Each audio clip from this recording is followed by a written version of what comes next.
Tantra Teacher Training Course, Day 24. We talked about a few models of relationships, one of them being the alchemical model. The basic relationship, the most prevalent relationship, is the square relationship, where a man and a woman are not actually interacting with each other, they're interacting with how they perceive the other person to be. So after the honeymoon phase is over and you don't see the other person as perfect anymore, you start seeing the imperfections and their challenges and their issues and their shit, basically. What happens then, that after you see it for a while, you constantly assume that this is what they are. So let's say that your partner is a bit selfish. Whatever action that they would do, you would interpret it as selfish. So instead of seeing each other, we're just seeing the projection in the other person. What to do in that case? One of the best things you can do is, first of all, to decide that your relationship should be a spiritual relationship, one in which you really evolve and grow and really help each other to evolve and grow. And specifically the idea of transfiguration.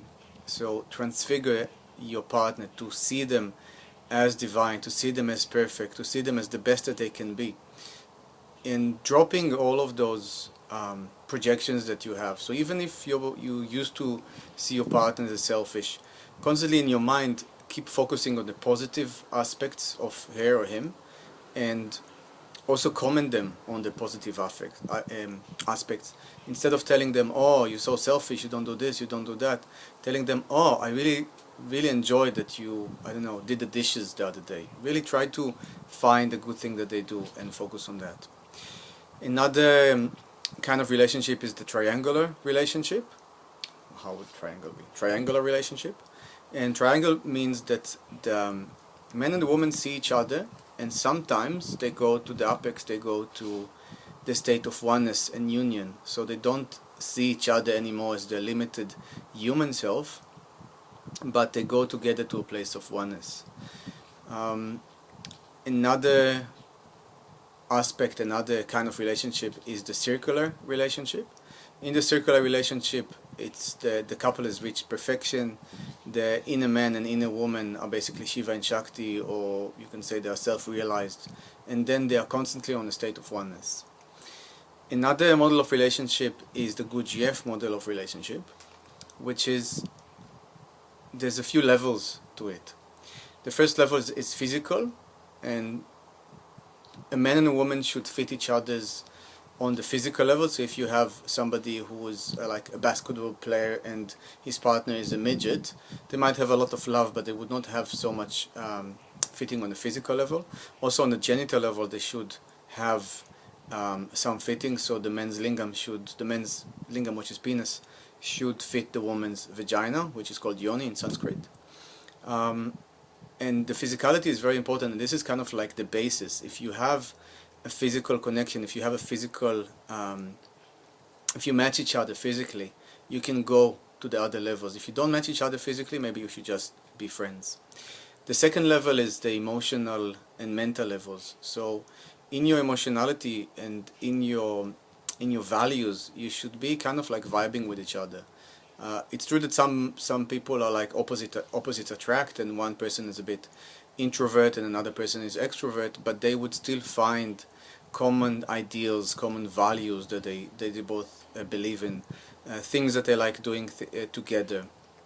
So that's the second level, and then the relationship goes deeper when you get to that level. And the third level is the spiritual level. On the spiritual level, the couple, the man and the woman, should have common spiritual goals, and if possible a common spiritual path. So it's not possible for a relationship to work if one person only wants to have tantric sex all the time and the other person wants to be an ascetic, wants to be celibate, and wants to go in a cave. So again, they might be good friends, but as a relationship, as a tantric relationship, that wouldn't work so much. If both of them are into meditation and so on, that can be great, but maybe there wouldn't be so much sex in that relationship. When you meet new people, you might notice that you vibe with them very much on one of the levels, but maybe not on other levels. So maybe you meet somebody and you talk about philosophies and about spirituality and about God, and you have really, really amazing you share these concepts together, and also on the level of kind of like beliefs and values in life you share a lot, but you don't share the physicality. Again, maybe you should just be friends. I experienced a few of these levels in my relationships, and in my current relationship I see that we have the 3 levels, and this is something which makes it much more deep and profound and meaningful than any other relationship that I had in my life. There's so much which is shared there, which is on all the levels, and this kind of like hearing this lecture, or hearing it again, kind of showed me and reminded me of the meaning of this connection, of the uniqueness of this connection, which is not something that happens all the time. Share with me what your experience of relationship was, if you had kind of like an experience with somebody who you fit on some levels but not on the other levels. If you like this video, subscribe to the channel. See you soon.